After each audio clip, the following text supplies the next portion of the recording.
So I'm back with part 3. All right, let's get to the video. This video is put up by Lisa Cabrera. It was put up 2 days ago. Let's play the video, shall we? And many of you might have heard about the Catholic churches up in Canada that are being vandalized and burnt, and and they also found the mass graves of Indigenous children. We know what they mean when they say that. Okay, we know what you mean. So Trudeau, his blackface wearing ass came out to denounce the church burnings and vandalism in Canada. And the primary target has been the Catholic Church, the leading church in slavery, approving slavery. Yeah, that church. So, am I surprised? No. I think a lot of people today are moving away from churches that they would have been into once upon a time. They are not anymore. A lot of people are not feeling fulfilled by the church, and many know they're being lied to. Many of them do. They know they're not getting the truth at all. And I think it's the sign of the times. Things are shifting very quickly now. So Trudeau condemns spate of arson attacks on Catholic churches as Canada reels from unmarked grave scandal.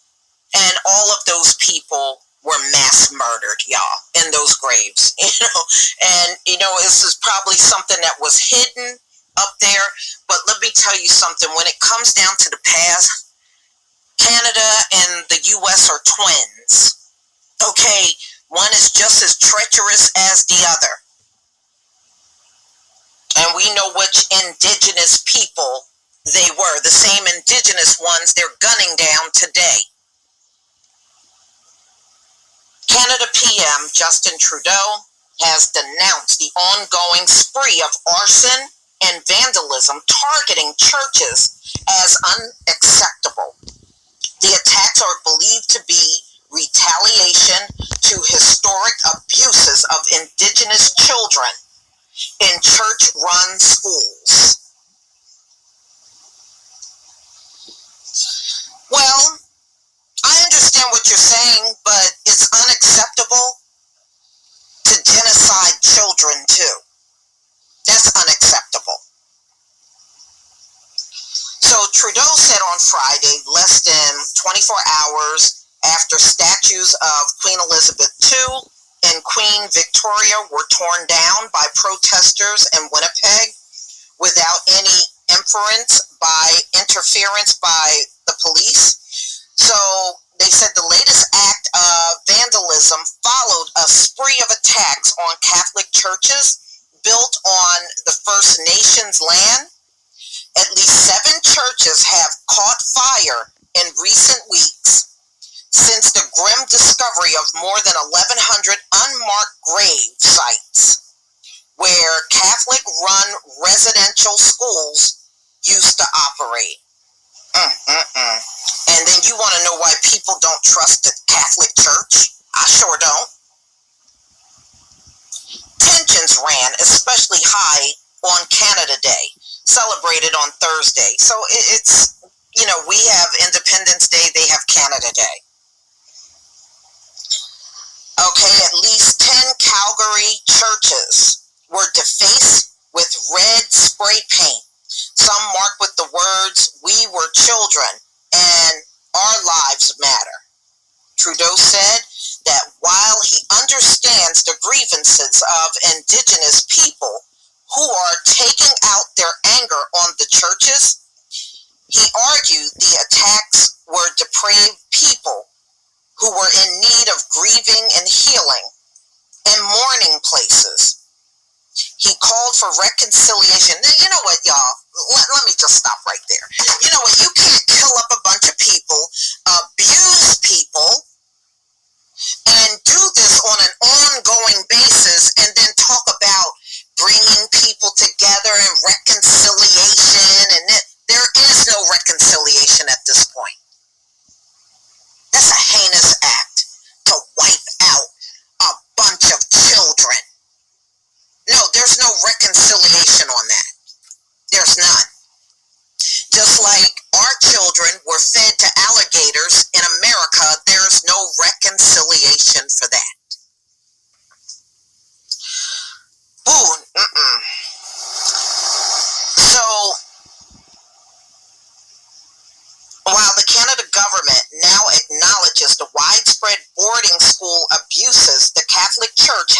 never formally apologized for what many indigenous people see as acts of cultural and physical genocide. That's exactly what it was. That's exactly, but you know what they're trying to say, the Holocaust is a genocide, but everything else was not. No, it's a genocide. No, you don't get to tell us what it is. We'll tell you what it is. So, amid growing calls from activists and Trudeau himself call for the Vatican to acknowledge its role in the ill treatment of Native children, Pope Francis agreed to meet with representatives of the First Nations leaders later this year. You know, all they gonna do is get up at the mic, babble up at the mic for a few minutes and think that suffice. That will never suffice. That will never suffice. And as far as all the genocide that has happened in America, cut the check. Cut the check. We don't need to hear any more talk. Cut the check. Please leave your comment and subscribe. Don't forget to hit on the notification. All right. Let me see if I find you another video. All right. Another short clip. Give me a minute. All right. Here's another video I want to play for you. Let's get to it. The whole world is going to be having for the rest of eternity, Esau. Your name ain't never coming back. You're not going to have an opportunity to redeem your name. Your name is irredeemable. Your memorial is going to be that of the wicked. Shameful. Disgust. No one cares about your spaceships.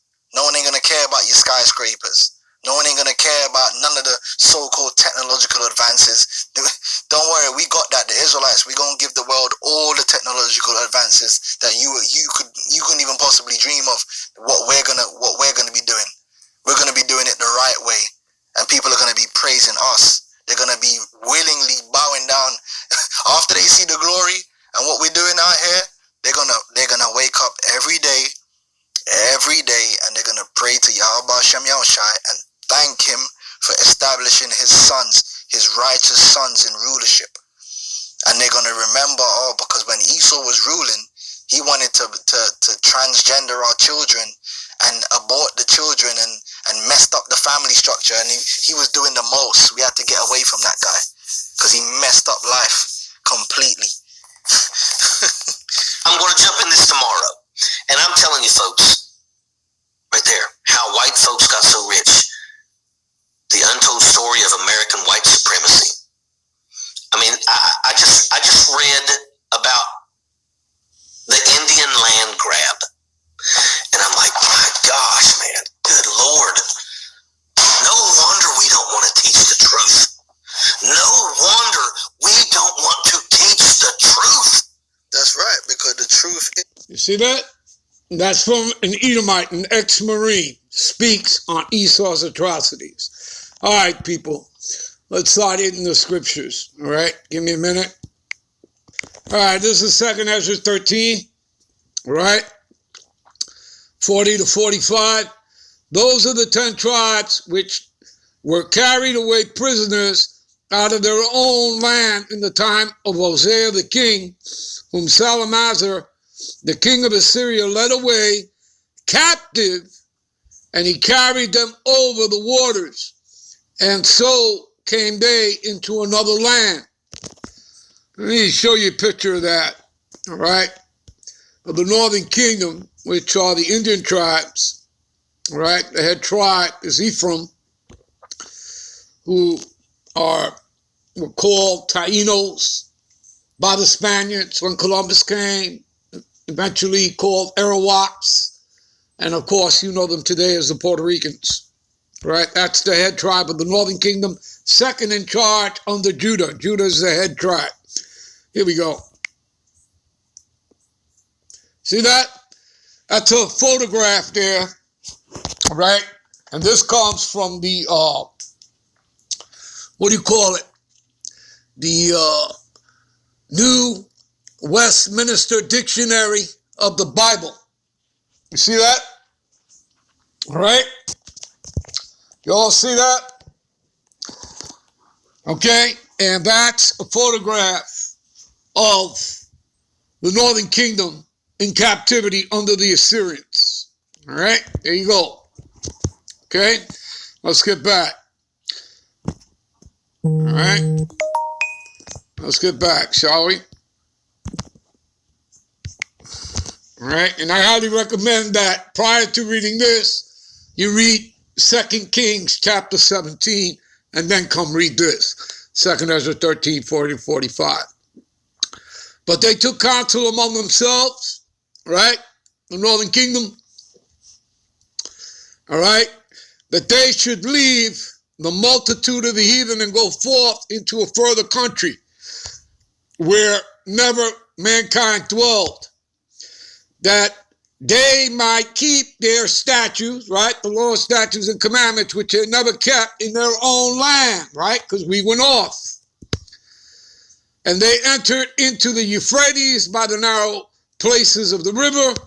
For the Most High, you see this? The Most High Yahweh then showed signs for them, right?